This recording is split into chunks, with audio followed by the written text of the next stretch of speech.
It's been a wild couple of years in tech, and I've been watching it all unfold like a thriller. Picture this: companies throwing over a staggering £10 trillion into artificial intelligence. 10 trillion. That's more than the GDP of some countries. I mean, I'm no accountant, but that's a lot of zeros to misplace. Take NVIDIA, for example, a company that makes the chips powering AI. Their shares have skyrocketed from about $120 to over $700 in just 2 years. It's like they're the golden goose of the tech world. Microsoft, they've poured around $50 billion into AI infrastructure alone. Data centers, servers, and all the gizmos you could imagine. Google, Amazon, Meta, they're all in, betting everything on AI like it's the next big lottery ticket. Jensen Huang, NVIDIA's CEO, talks about AI revolutionizing every industry. Sam Altman, a big name in AI circles, predicts that artificial general intelligence, or AGI, is just around the corner. Investors are throwing money at it like there's no tomorrow. But here's the kicker. No one's really talking about the maths behind all this, because when you look at the numbers closely, the sums just don't add up. Companies are spending hundreds of billions building AI, but the returns, almost non-existent. The revenue streams are shallow and the costs are astronomical. It's like they're throwing a lavish party with no guests showing up. This feels like a bubble ready to burst. The dot-com bubble on steroids. Let me walk you through how this all went downhill, and why that 10 trillion could vanish faster than your phone battery on a night out. History has a habit of repeating itself, especially with technology. First, a shiny new thing comes along. Everyone says, "This is it. It'll change everything." Investors pour billions in, stocks soar, and then reality smacks everyone in the face. The tech works, sure, but not as well or as widely as promised. Revenue doesn't show up. Companies that splurged billions go bust. Wealth evaporates. Railways in the 1800s, radio in the 1920s, the dot-com boom in 2000, crypto in 2021. They all followed this script. And now AI's playing the same tune. Not because AI is a dud, it's not, but because the hype around it is so overblown, the spending so reckless, and the business model so murky, that it's impossible to justify where the money's going. Let's start with the spending, because it's mind-boggling. In 2023, global companies spent around $150 billion on AI infrastructure, data centers, chips, power, cooling, the whole shebang. For 2024, that jumped to $260 billion, and the forecast for 2025 is over $300 billion. That's nearly £750 billion in just 3 years, and that's only for hardware and power. It doesn't include research, hiring AI specialists, or buying startups. Who's forking out these sums? Well, NVIDIA isn't spending, it's cashing in. Their data center revenue exploded from $12 billion in 2022 to nearly $40 billion in 2023, with projections topping $85 billion this year. Their AI chips, H100s and H200s, cost up to $30,000 each, and companies are snapping them up by the tens of thousands. A single AI training cluster can cost more than $400 million, and the big players are building multiple clusters. Microsoft's spent over $50 billion on AI infrastructure in the last 2 years, including a $10 billion stake in OpenAI, the company behind ChatGPT. Google's thrown about $40 billion into AI, building their own chips and buying NVIDIA's. Meta's spent over $30 billion, Amazon over $22 billion. Add in others like Oracle and Tesla, and the total is over $250 billion. Just in the past couple of years, and climbing. But here's the million-pound question. What are they getting back?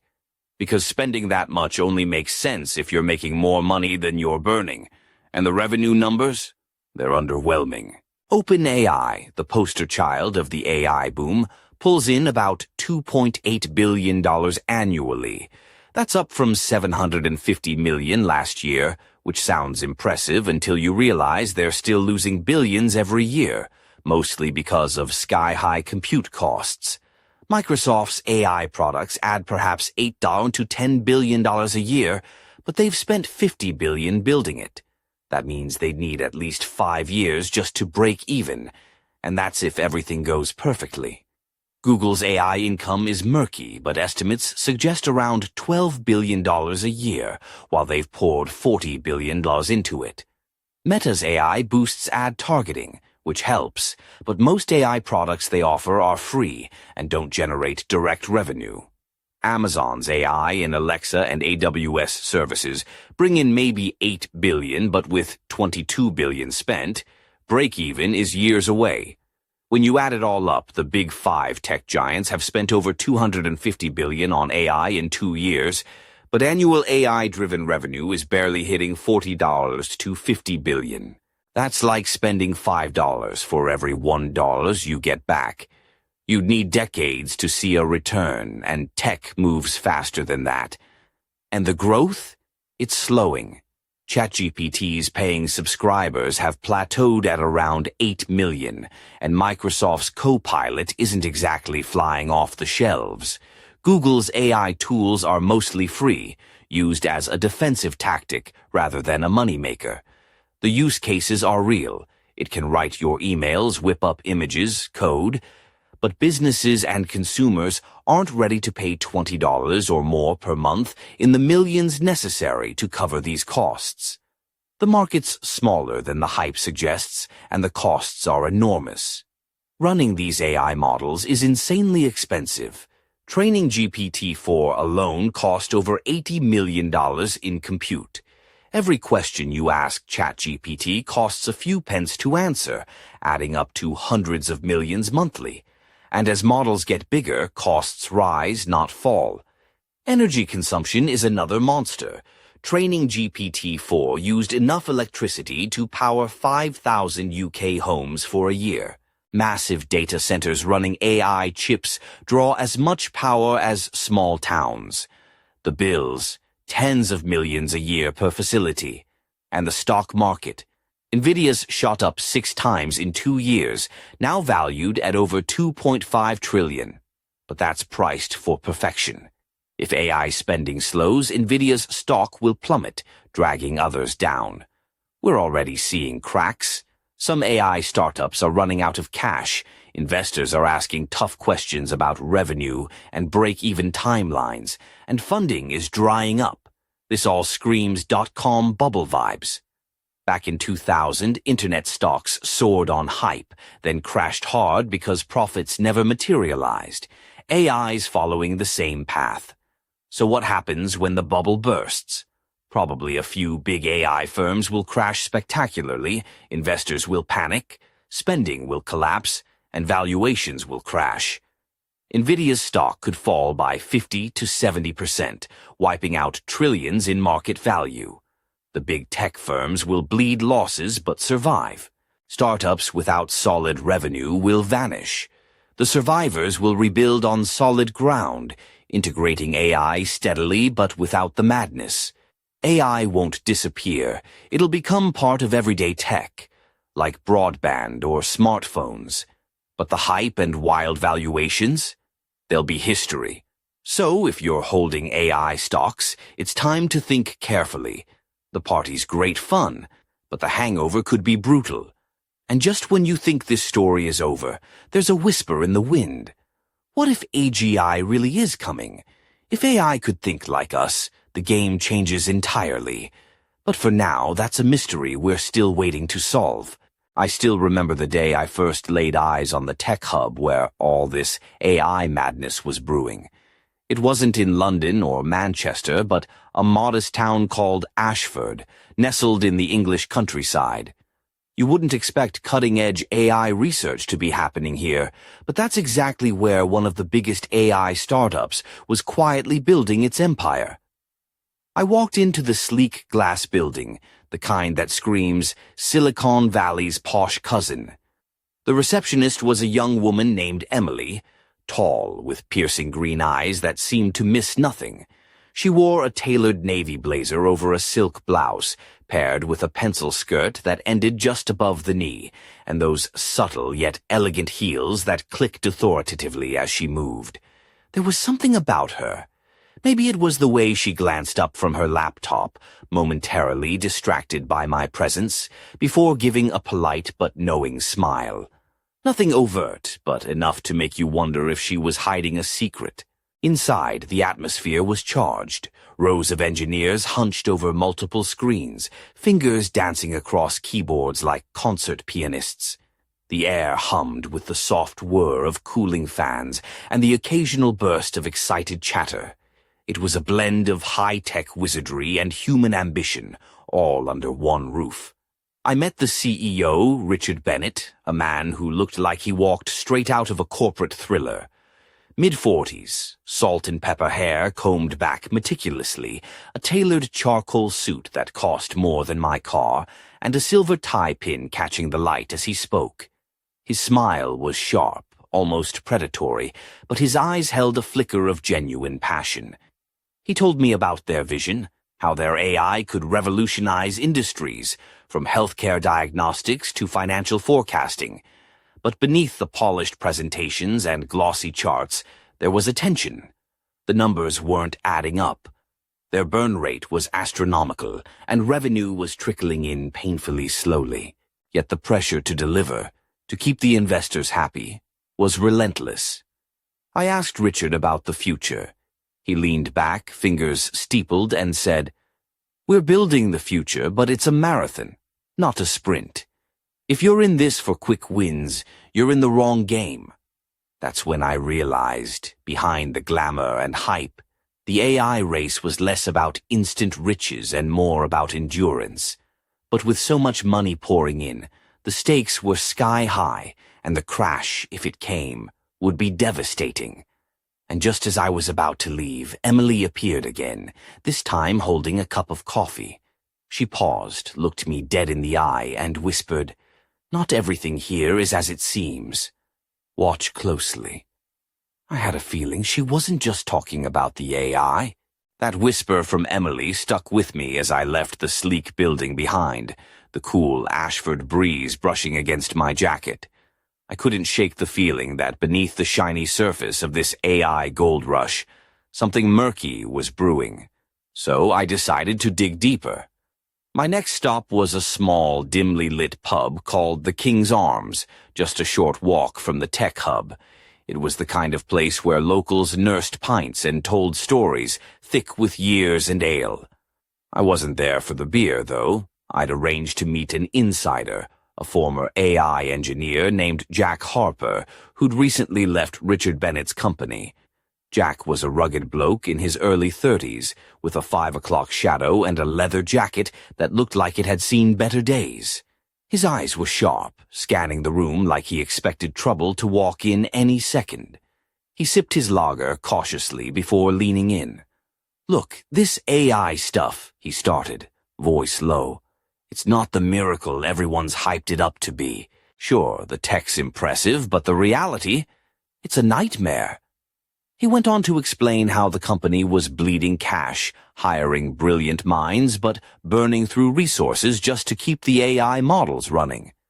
"Training one of those big language models costs more than a luxury car every time," he said, shaking his head. "And don't get me started on energy bills. The data centers are like mini power stations." Jack shrugged, a wry smile creeping onto his face. "They say AI will replace jobs, but honestly, most companies are just using it to do the same stuff faster, not smarter. It's like putting a turbo engine on a bike. It's fast, but you're still on a bike." I asked him about the culture inside the company. He chuckled darkly. "Oh, it's a circus. Everyone's chasing the next big breakthrough, but the pressure's insane. People work late, weekends, holidays. Burnout's the norm. But the worst part, the suits upstairs don't care about the tech or the people. They just want numbers that justify their bonuses." Then he leaned closer, lowering his voice even more. "And between you and me, there's talk about cutting corners. Some models aren't tested properly before they go live, just to keep investors happy. It's a house of cards. I glanced at the door as a group of regulars laughed loudly, oblivious to our conversation. Jack smirked. I wouldn't bet on this bubble lasting much longer. As we parted ways, I couldn't help but think about Emily's cryptic warning. Was this the underside she hinted at? A world of brilliant minds trapped in a system hungry for profits, where hype overshadowed substance. Outside, the night was thick with mist, wrapping the town in an eerie quiet. Somewhere in the shadows, I felt eyes watching, curious, perhaps cautious. Little did I know this was only the beginning. The next morning, I found myself standing outside the headquarters of Silvergate Capital, one of the biggest investors pouring money into AI startups. Located in the heart of Cambridge, the building was an imposing glass monolith, reflecting the gray English sky like a mirror to ambition itself. Inside, the atmosphere was cool and calculated, far from the chaotic energy I'd witnessed at Ashford's tech hub. I had a meeting scheduled with Laura Mitchell, a senior analyst known for her sharp insights and no-nonsense attitude. When she arrived, she was dressed impeccably. A crisp white blouse tucked into high-waisted charcoal trousers, a delicate silver necklace resting just above her collarbone. Professional yet subtly commanding. Her auburn hair was pulled back into a sleek ponytail, revealing eyes that missed nothing. "Thanks for coming," she said, sliding a folder across the polished table. "You want the truth about AI investments. Brace yourself." Laura didn't sugarcoat it. She laid out the numbers. Billions poured into AI infrastructure, acquisitions, and talent, but revenue growth lagging far behind. "The valuations are insane," she said, tapping a chart showing Nvidia's meteoric rise. "It's like everyone's betting on a horse that's already limping." She explained how the market was overheating. Investors were chasing the next unicorn, throwing cash at startups with dazzling demos, but no clear path to profit. "It's a bubble," she said flatly, "and bubbles don't end well." But then she surprised me. "Here's the kicker," Laura leaned in, lowering her voice. "Some of these companies are hiding losses behind strategic investments. They're burning through cash faster than they admit, hoping to buy time." I asked about the energy crisis Jack mentioned. Laura nodded grimly. "Data centers are the new factories, but with sky-high bills and environmental headaches. Some firms are desperate to find cheaper power, even if it means shady deals or cutting corners on regulations." I couldn't help but notice a flicker in her eyes, a mix of frustration and fear. "Look," she said, "I want AI to succeed as much as anyone, but right now the hype's blinding rational thought. When the music stops, some people will be left holding empty wallets." As I left Silvergate, the rain began to drizzle, washing the city streets clean, but not the unease in my mind. The shiny facade of AI investment was cracking, and I wondered how long before the whole house of cards came tumbling down. And just as I rounded the corner, my phone buzzed. A message from an unknown number. "Watch the shadows. Not all investors play by the rules." That message haunted me the entire day. "Watch the shadows. Not all investors play by the rules." It had the kind of cryptic edge that makes you glance over your shoulder, even when you're alone in a crowded cafe. I decided to follow the thread. The next lead took me to a discreet office in Bristol, tucked away in a converted warehouse near the harbor. This was the domain of Martin Cole, a venture capitalist with a reputation for backing some of the flashiest AI startups, and for playing fast and loose with the rules. Martin greeted me with a grin that didn't quite reach his eyes. He was in his early 50s, sporting a tailored navy suit, but his loosened tie and unshaven jaw suggested someone who didn't mind bending a few codes.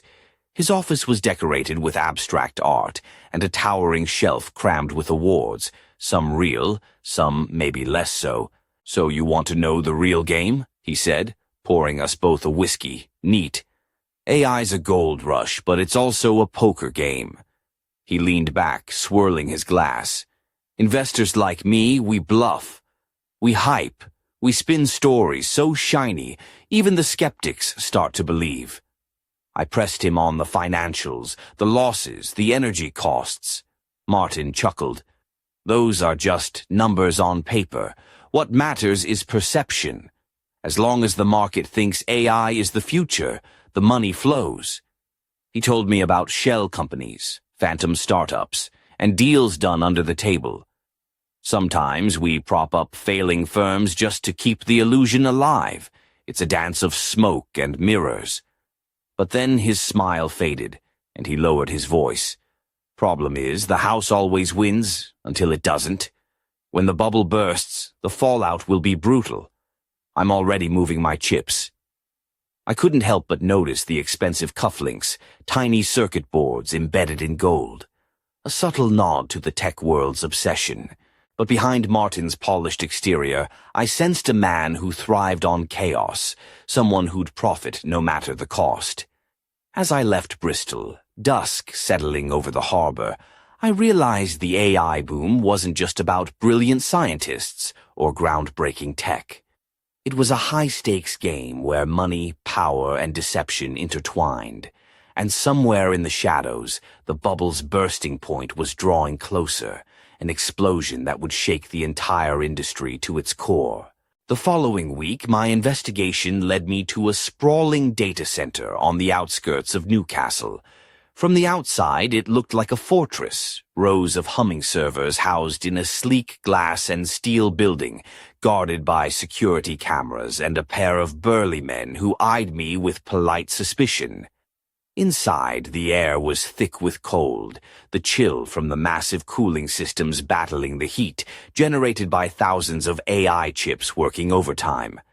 I met Sophie Turner, the facility's operations manager, a striking woman in her early 30s, with jet-black hair pulled into a tight ponytail, sharp cheekbones, and eyes that held a mixture of pride and exhaustion. She wore a fitted black jumpsuit with reflective stripes, sturdy boots, and a smartwatch blinking incessantly on her wrist. Sophie gave me a tour explaining how the center ran 24/7, powering some of the largest AI models in the world. This place consumes enough electricity to power a small town, she said, voice steady but tired. Costs are through the roof, but we keep pushing because the demand never stops. She showed me the rows of NVIDIA H100 chips, the heart of the operation, each costing tens of thousands of pounds, working tirelessly to train and run AI models.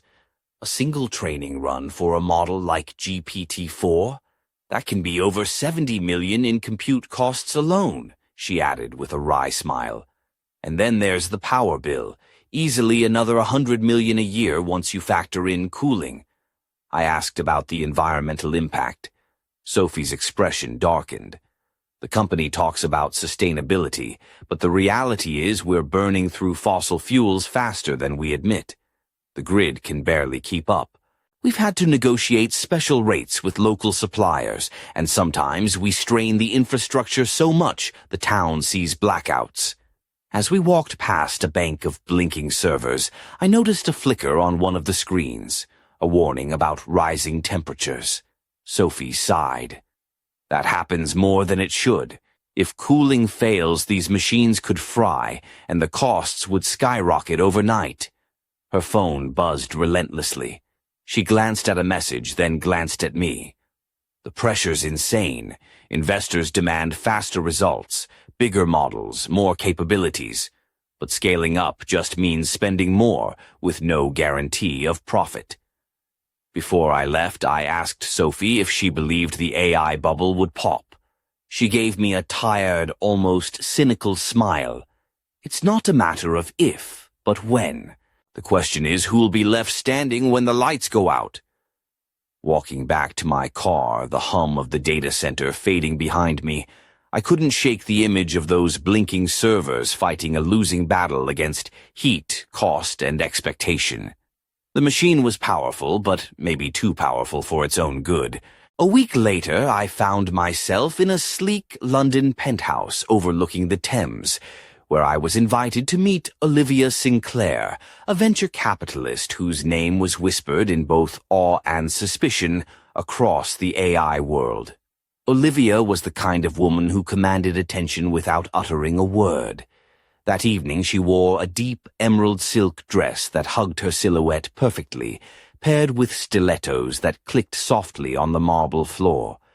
A delicate diamond necklace caught the light with every turn of her head, framing a face both sharp and enigmatic. She poured us both a glass of vintage champagne and gestured toward the panoramic cityscape. AI is the grandest game in town, she said, voice cool, yet laced with a hint of amusement. Everyone wants a piece, but few understand the stakes.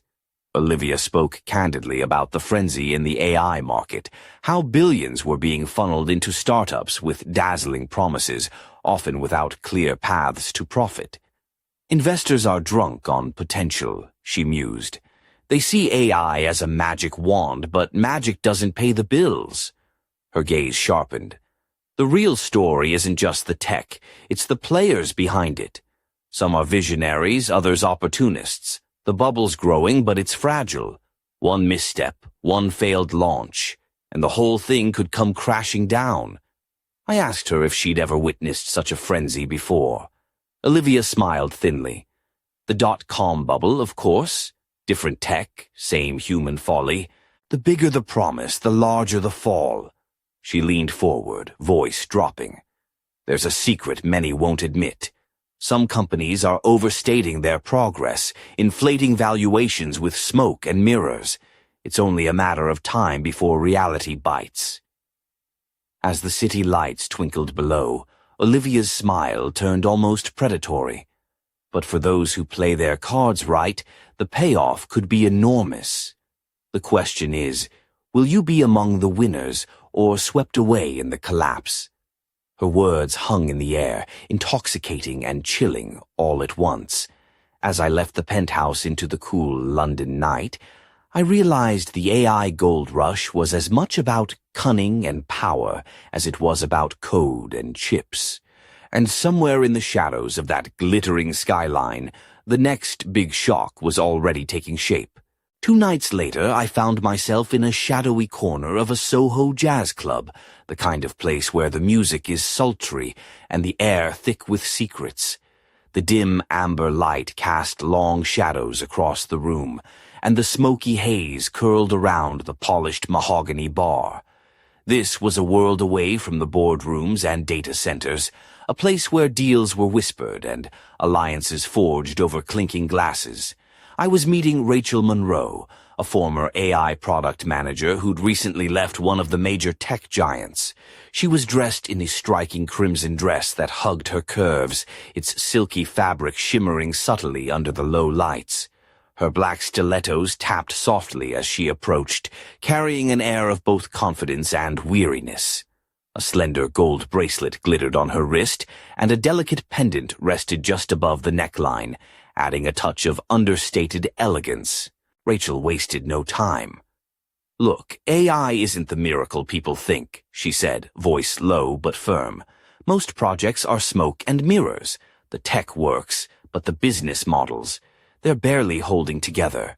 She told me about internal battles, teams pushing for innovation, clashing with executives obsessed with profit margins. There's this constant pressure to launch new features, faster, bigger, better, she said, swirling her wine. But the reality is, customers aren't paying enough.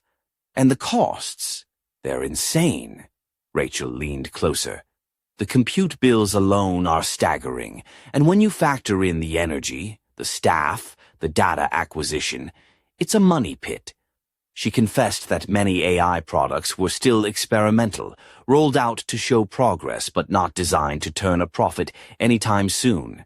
It's all about keeping investors happy, keeping the hype alive.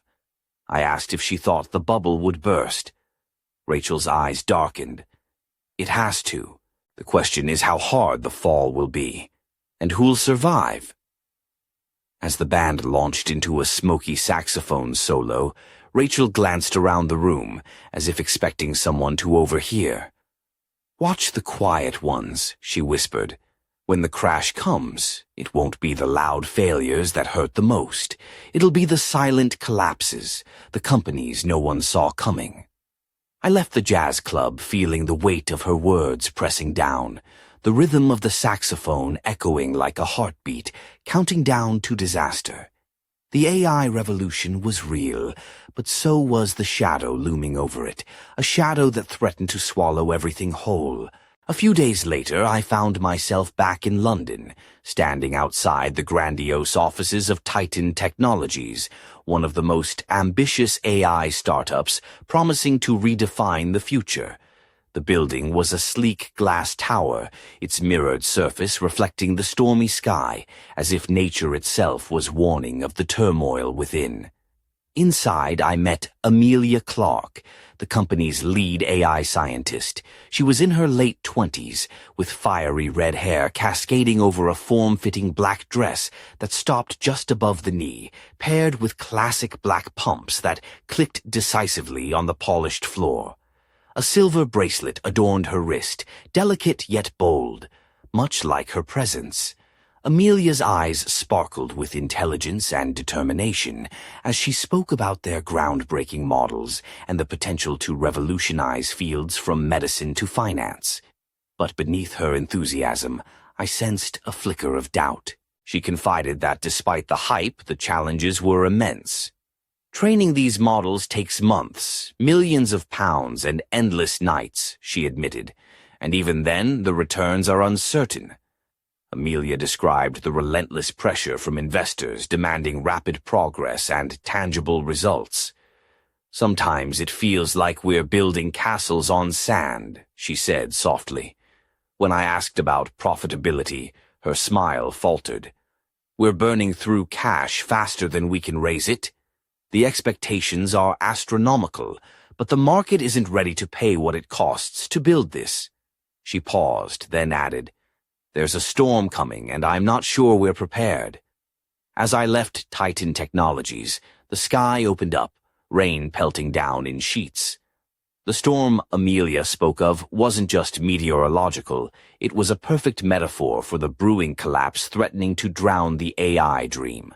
And deep inside those mirrored walls, the question lingered: who would survive when the tempest hit?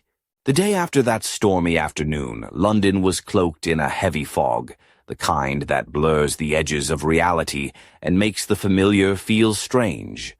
I found myself at a nondescript cafe in Shoreditch, nursing a lukewarm coffee and scrolling through the latest AI headlines, startups folding, investor confidence waning, whispers of massive write-downs.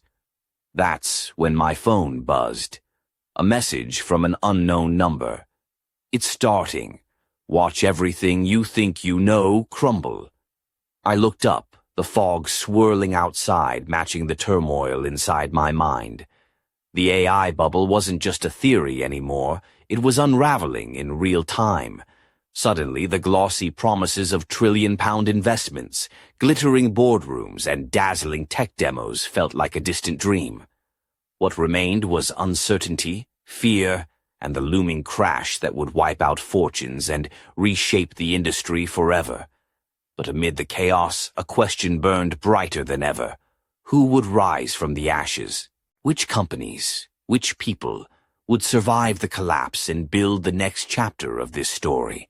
And lurking in the shadows was a secret, one so explosive it could change everything we thought we knew about AI's future. The game was far from over, and as the fog thickened outside, I knew I wasn't just a bystander anymore. The next move was mine. The countdown had begun,